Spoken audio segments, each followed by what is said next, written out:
if it's not too much trouble. Luckily, he's not actually stuck. If he'd stayed in his dragon form, it would have been simple for him to step over the mess, but some of the chunks of tin roof and other bits of the structure are a bit large for him to easily climb over in biped form. I help him clear a path out, and 10 minutes later, he's standing on the grass and blowing out a breath of relief. That quickly changes. "My parents are not going to be happy about this," he says glumly, observing the wreckage from the outside. "Maybe not," I concede, "but they'll be thrilled you're safe. Are you sure you're not injured?" He's probably sick of me asking, but if there's one thing I know about adolescents, it's that they often play down injuries, unless they need to get out of school or chores.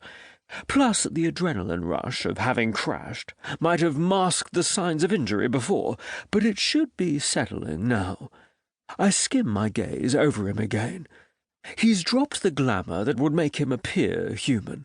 The difference is most apparent in his sharply pointed ears and the prominent bone structure of his forehead and around his eyes, which gleam with that otherness that indicates dragon, not elf.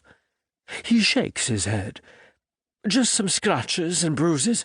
I wasn't really falling, you know. Well, I was, but it was mostly a controlled fall. I just misjudged when to pull out of it." Not for the first time. I marvel over how easily the young dragons and elves have picked up teenage syntax and slang habits. It's been only 3 years since they migrated to Earth when their own dimension collapsed, but this kid sounds like he's been speaking English his whole life. "Practicing dive bombs, I guess," and a guilty expression flashes across his face.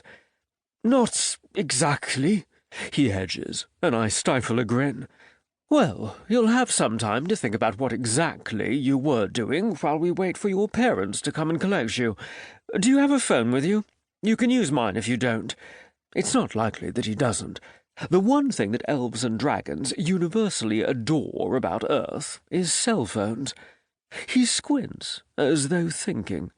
"It certainly can't be because of the light. The moon's not out, and while the stars are an array of sparkling glory, they're not bright enough to cause him to squint." "I could go home by myself," he suggests, then glances around. "I think.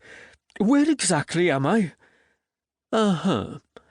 Somewhere your parents can pick you up from," I say firmly.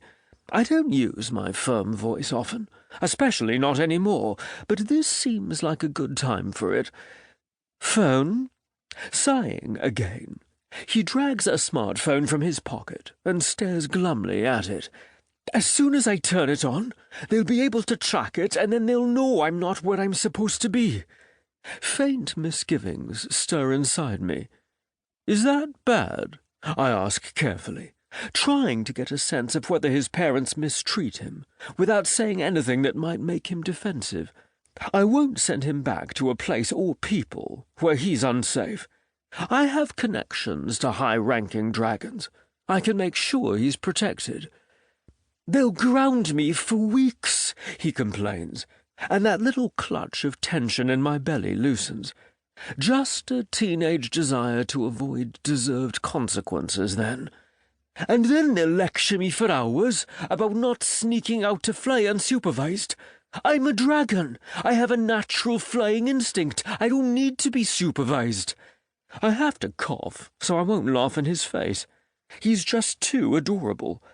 It's still hard for me to tell dragon ages, because they age so differently from us, but in shifter equivalent years, he seems to be around 13.